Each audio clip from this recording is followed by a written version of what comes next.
காவேரி விஜய் பண்ண காரியத்தினால ரொம்பவே அவங்க மேலே பெருமைப்பட்டு அவங்க மேலே காதலை பொழிஞ்சுக்கிட்டே இருக்க.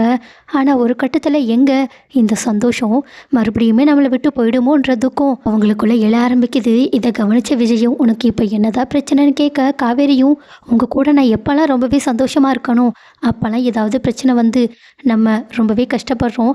அதனால தான் சந்தோஷம் வரும்போதெல்லாம் எனக்கு பயமும் வந்துடுது. இந்த சந்தோஷம் நம்மளை விட்டு போயிடாதில்லன்னு சொல்ல, விஜயும், நீ என்னை விட்டு போகாமல் இருக்க வரைக்கும் இந்த சந்தோஷம் அப்படியே இருக்கும்னு சொல்லிட்டு காவேரியை சமாதானப்படுத்திக்கிட்டு இருக்காங்க. அது மட்டும் இல்லாமல் தாத்தாவுக்கு உடம்பு சரியில்லைன்ற விஷயத்தையும் விஜய் காவேரி கிட்ட சொல்லி ஃபீல் பண்ணிக்கிட்டு இருக்காங்க. உடனே காவேரியும் அதுக்கும் தான் தானே காரணம்னு மறுபடியுமே அதை நினச்சி வருத்தப்பட ஆரம்பிச்சிடுறாங்க. விஜய் வழக்கம் போல் அவங்கள சமாதானப்படுத்திக்கிட்டு இருக்காங்க. அதுக்கப்புறமா அடுத்த நாள் காலையில் வாக்கிங்லாம் போயிட்டு வந்ததுக்கப்புறமா காவேரி சாரதா கிட்டேயும் வீட்டில் இருக்கவங்க கிட்டேயும் நாளைக்கு ஸ்கேனுக்காக போக வேண்டியது இருக்குன்னு சொல்லிட்டு கங்காவையுமே அவங்க கூட வர சொல்லி கூப்பிட்டுக்கிட்டு இருக்க. ஆனால் இப்படி காவேரி சொன்ன உடனேயே விஜயோட முகமே மாறி போயிடுது. அதை சாரதாவுமே கவனிக்கிறாங்க.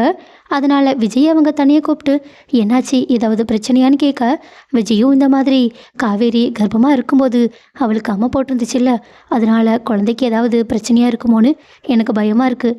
ஏன்னா டாக்டர்கிட்ட கேட்கும்போதும் இப்போ எல்லாம் குழந்த உயிரோடு தான் இருக்குது, ஆனால் 5வது மாதம் ஸ்கேனில் தான் ஏதாவது பிரச்சனைனா தெரிய வரும்னு சொன்னாங்க.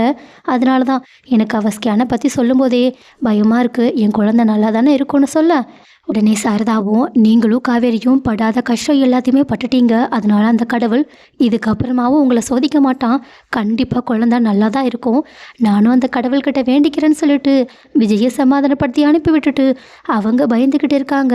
ஸோ கைஸ், விஜய் காவேரியோட குழந்தை ரொம்பவே ஆரோக்கியமாக இருக்கணும்னு யாரெல்லாம் ஆசைப்பட்றீங்க, அண்ட் விஜயோட இந்த கோவம் சீக்கிரமாக போயிடணும்னு யாரெல்லாம் நினைக்கிறீங்க?